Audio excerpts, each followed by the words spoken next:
ভেবেছিল রামকৃষ্ণ পাল, তার আদরের সেই লাল যে কটা দিন আছে বাকি, সে কখনো দেবে না ফাঁকি। তাই তার গর্ব শূন্য হলো একদিন, ছেলে হলো ইঞ্জিনিয়ার, কি হবে বাবা খেয়ে।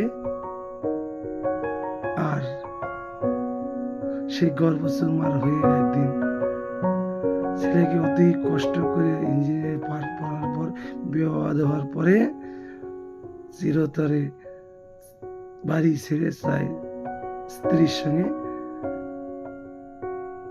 আর তার গর্ব সেখানে চুরমার হয়ে যায়।